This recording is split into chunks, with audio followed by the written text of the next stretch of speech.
तो सवाल बड़ा है। मौलाना साद आज प्रवचन दे रहे हैं, 900 चूहे खाकर बिल्ली हज को चली। मौलाना साद कोरोना फैलाने वाले मौलाना की, तालिबानी सोच रखने वाले मौलाना की तुरंत एनएसए में गिरफ्तारी होनी चाहिए। यह मैं उस दिन से कह रहा हूं जब मुरादाबाद में उनके फॉलोअर पर उनकी प्रीचिंग्स को आगे बढ़ाने यानी पत्थर मारने वाली सोच के चलते एनएसए लगाया गया। इसलिए उनके नेता पर भी, उनके अमीर पर भी एनएसए लगना चाहिए। आकिब खान, मैं आपके पास आऊंगा आकिब भाई, और मैं आपसे जानना चाहूंगा, आप भी बोलिए कि मौलाना साद ने जो गलतियां की है इसके चलते उनके खिलाफ एनएसए लगना चाहिए। देखिए सर, सबसे पहले तो आपको ये कहना होगा कि मौलाना साद साहब तालिबानी नहीं हिंदुस्तानी हैं। बड़ा हिंदुस्तान का फिक्र किया, मैंने कहा तालिबानी सोच रखने वाले, आपको ये बात उन्होंने कोरोना बम पूरे देश में फैला दिए।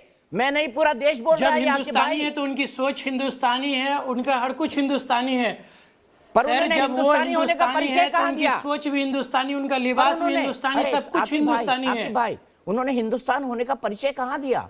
पूरे आप देख लीजिए, आज वो प्रवचन दे रहे हैं, उससे पहले क्यों गायब थे? वो एक हिंदुस्तानी है, आप उनको जब बुलाएंगे, जब वो बाहर आएंगे, वो देश के लिए काम कर रहे हैं। आपने मेरे मुंह की बात छीन ली आकिब भाई। मैं मुजरा नहीं कर रहा हूं सर, आपसे मुजरा करने के लिए कौन बोला है? वो शोएब भाई बोल, वो क्या नाम है उनका, मेरे भाई जो वो बैठे हुए शोएब जमील, वो बोल रहे थे, वो बोल रहे थे मैं मुजरा कर रहा हूं मोदी जी के। मैंने बोला मैं आपके आकिब भाई करते हैं। मेरा ये आपको कहना है सर कि आप पत्रकारिता ही कीजिए।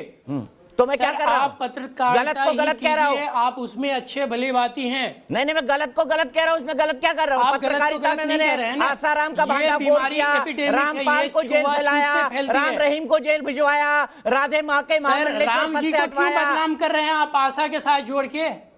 भैया उनका नाम था, बापू थे वो, बापू बदनाम करिए। बहुत बड़े हिंदू धर्मगुरु थे, हिंदू धर्मगुरु। नाम छोड़िए ना, बापू मुझे कहा गया हिंदुओं के खिलाफ हूं मैं।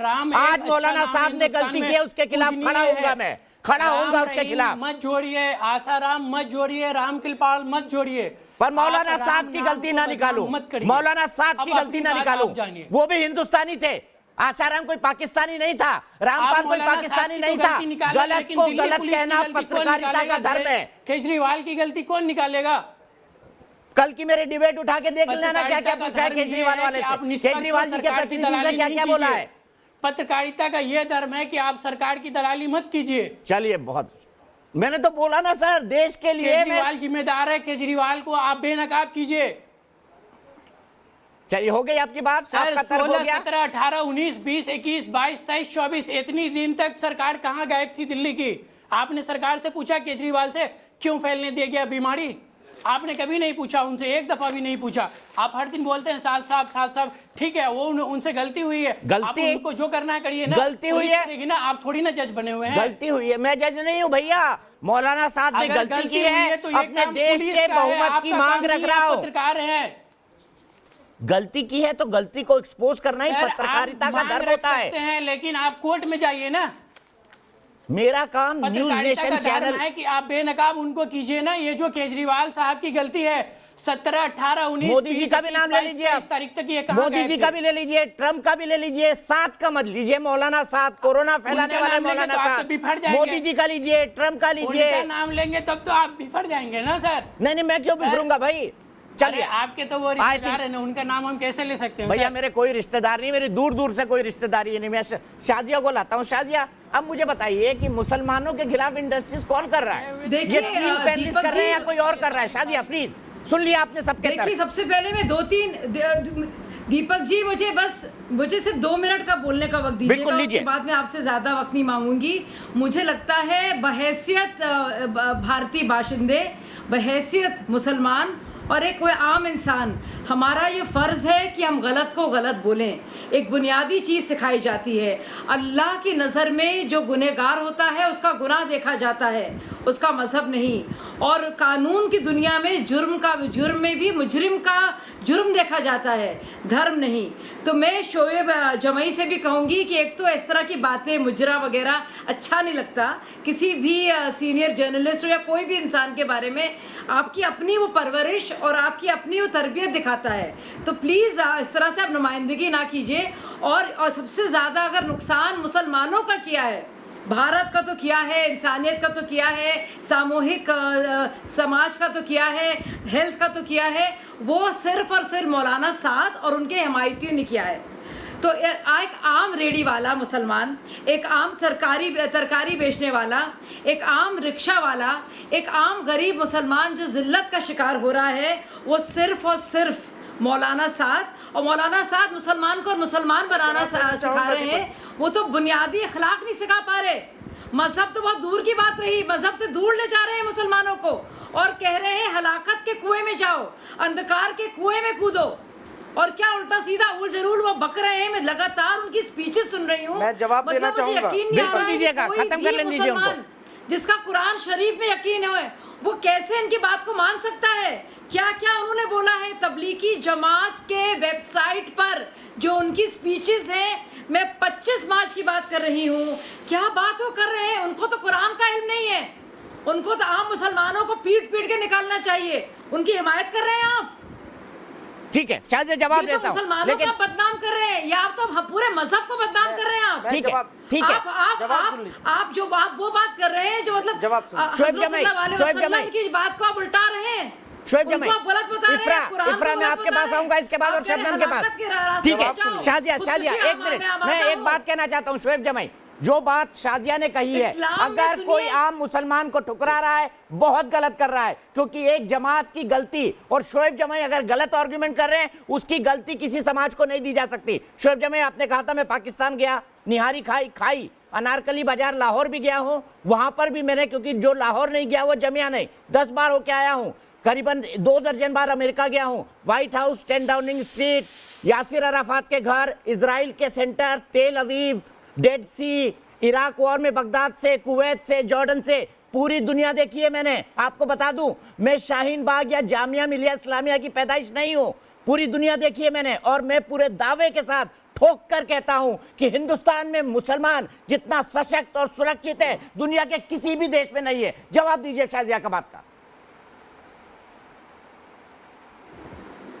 नहीं, बिल्कुल, आप जिन जिन देशों का नाम ले रहे हैं उन सब देशों में तबलीग जमात का काम चलता है और तबलीग दावत का काम चलता है। हमारे यहाँ तबलीग जमात में कोई शख्स परस्ती नहीं है। अगर मौलाना साहब से लापरवाही हुई है तो इसका मतलब ये नहीं है कि तबलीग जमात खराब है या फिर हिंदुस्तान में मुसलमान खराब है। देखिए, लापरवाही शब्द मेरे शब्द मत इस्तेमाल करना। सुनिए, आप बात पूरी होने, अरे तो आप भाई आप सुन लीजिए ना बात मेरी। तो इतनी तो मेरी फ्रीडम ऑफ एक्सप्रेशन है ना, ये तो मुझे कानून इजाज़त देता है ना इसकी। तो सुन लीजिए, मैं साजिया इल्मी साहिबा का जवाब देना चाहूँगा और एमएच खान साहब का। पहली बात तो एमएच खान साहब को मैं आपको बता दूं कि प्लाज्मा थेरेपी जो होती है, उसमें जो कोविड-19 केसेस के जो पेशेंट ठीक हो चुके हैं, उन्हीं का ब्लड से प्लाज्मा लेकर के नए पेशेंट को दिया जाता है। ये प्लाज्मा थेरेपी साइंटिफिक है और इसका प्रपोजल हमने भी दिया था। ये हमारी हाइपोथेसिस थी जो जर्नल्स में छपी थी। मैं खुद भी एक बायोटेक्नोलॉजिस्ट हूँ, तो मैं जानता हूँ, और इसकी हाइपोथेसिस भी हमने दी थी। तो मौलाना साद साहब ने इस बारे में अपील की है प्लाज्मा देने को लेकर। वैक्सीन खोज लीजिए, मानवता की सेवा हो जाएगी। टीवी डिबेट छोड़िए, वैक्सीन खोज लीजिए। वैज्ञानिक हैं आप। मौलाना भाई, आपको मैं बता दूं कि जो टीम वैक्सीन पे काम कर रही है अमेरिका के विस्टार इंस्टीट्यूट में, वो भी मुसलमान है जिनका नाम फराज जैदी है और वो हिंदुस्तान से हैं। तो आपको पता होना चाहिए कि ये सारी चीजें हैं। पता है और कि देश में मुसलमान, कई मुसलमान राष्ट्रपति रहे हैं। और मैंने शोएब जमाई को पहले भी बोला था, देशभक्त मुसलमान बनिए, एपीजे अब्दुल कलाम जैसे मुसलमान बनिए। वैसे मुसलमान मत बनिए जो सोचते हैं कि बाकी लोगों के खिलाफ जिहाद कर दी जाए।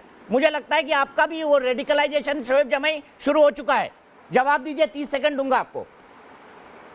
अरे नहीं, बिल्कुल ऐसी कोई बात नहीं है। मेरे लिए राष्ट्र सर्वोपरि है और मेरे लिए देश के 130 करोड़ हिंदुस्तानी मायने रखते हैं। और मेरा मानना है कि हम 130 करोड़ मिलकर के इस कोरोना की जंग में हरा देंगे कोरोना को, और कोरोना हारेगा और हम हिंदुस्तानी जीतेंगे। लेकिन मौलाना साहब की वकालत करते रहेंगे। हो गई आपकी बात, भाषण हो गया। शबनम आइए, अब आप बताइए, अब आप शोएब जमाई की सोच का क्या कहेंगे?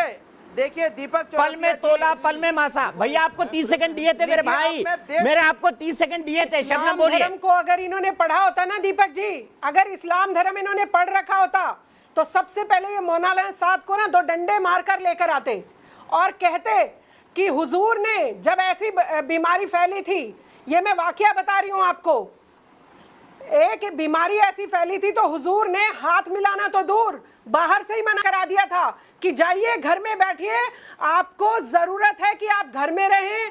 और जो आप और हम आजकल इंग्लिश में क्वारंटीन कहते हैं, उस टाइम में उन्होंने कहा था किसी और से ना मिलने की जरूरत है, ना किसी और से आपको बात करने की जरूरत है। मैंने यहीं से आपका सलाम ले लिया है, तो आप हुजूर को भी आप झुटलाने की कोशिश करते हैं। ये वहाबी विचारधारा छोड़ दो, ये जो आपकी गंदगी भरी हुई है ना दिमाग में, इसको छोड़ दो।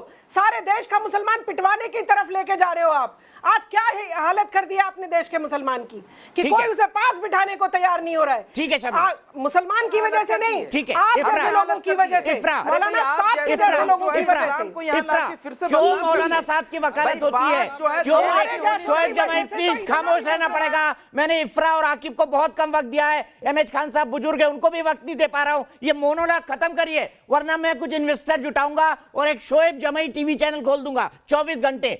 मैं काय करूंगा शोएब जमाई। इफ्रा आइए अब यहां पर और मुझे ये बताइए कि ये डिवाइड क्यों मौलाना साद को, उनके रिलीजियन को के हिसाब से डिफेंड किया जा रहा है। जितने भी पैनलिस्ट आते हैं यहां तो सब मुसलमान बैठे हुए हैं ना। मोदी के उसमें मुजरा, अरे मोदी जी से प्रॉब्लम है, आरएसएस से प्रॉब्लम है, बीजेपी से प्रॉब्लम है, सीए से प्रॉब्लम है, एनआरसी से प्रॉब्लम है, सबसे प्रॉब्लम है, कोई दिक्कत नहीं है मुझे सिर्फ आप ये बताइए, आज तो साथ खड़े हो जाओ, दिक्कत क्या है? कितनी शर्मनाक बात है दीपक चौरसिया जी कि आपके शो पे कुछ पैनलिस्ट एक आम मुसलमान के बहिष्कार की जस्टिफिकेशन दे रहे हैं। वो कह रहे हैं कि एक आम मुसलमान को अगर पीटा जा रहा है तो उसका वो रीजन है, उसका ये रीजन, वो इंसान की गलती नहीं है जो एक आम मुसलमान को पीट रहा है, उसकी गलती नहीं है जो एक आम मुसलमान को खुदकुशी करवा रहा है, लेकिन मौलाना साद की गलती है। भाई मौलाना साद से तो हम कहते हैं कानून खुद निपटेगा।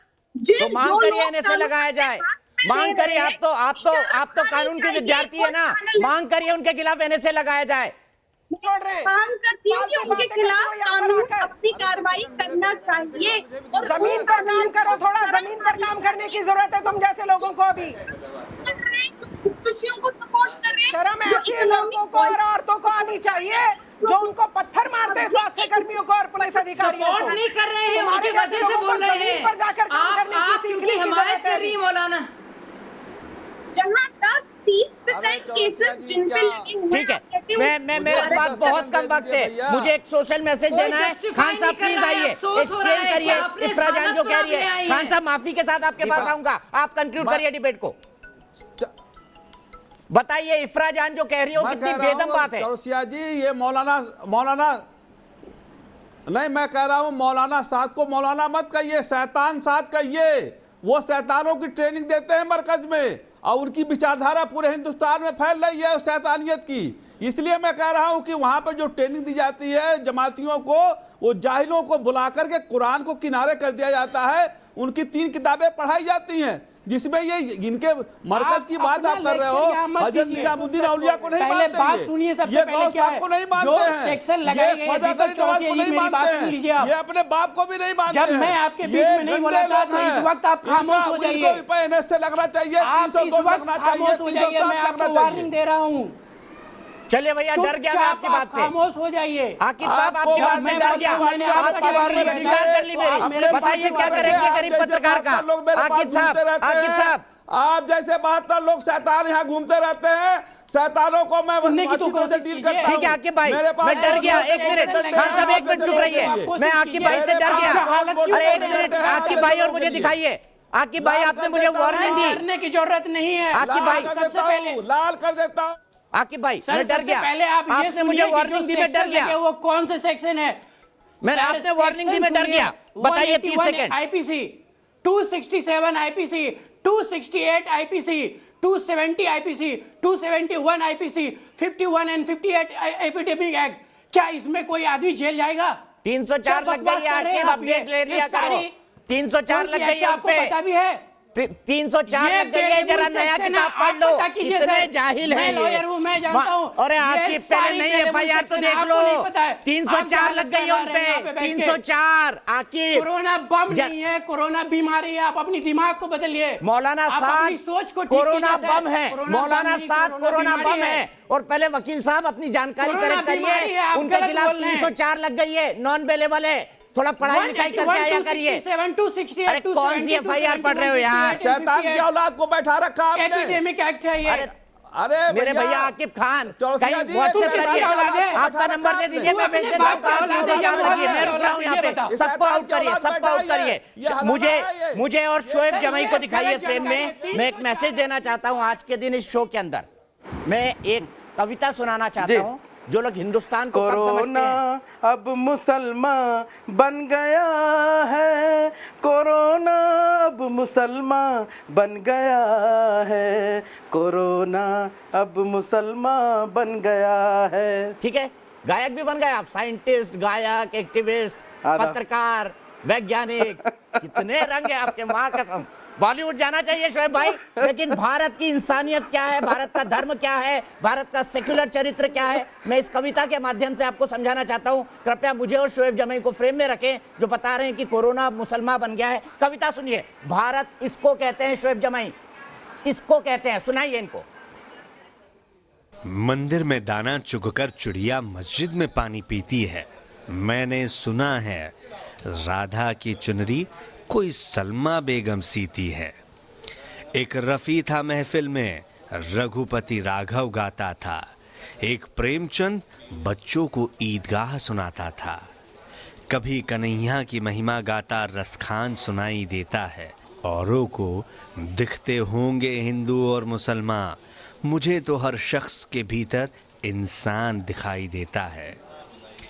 क्योंकि ना हिंदू बुरा है ना मुसलमान बुरा है, जिसका किरदार बुरा है वो इंसान बुरा है। यहां मौलाना साद का किरदार शैतानी है, इंसानियत मानवता के खिलाफ है। मैं उसको मुसलमान भी नहीं मानता। और शोएब जमाई, अंत में मैंने आपको शाहीन बाग के वक्त भी समझाया था, मैं कह रहा हूं और ठोक के दावे के साथ कह रहा हूं, there can be no Hindustan without मुसलमान।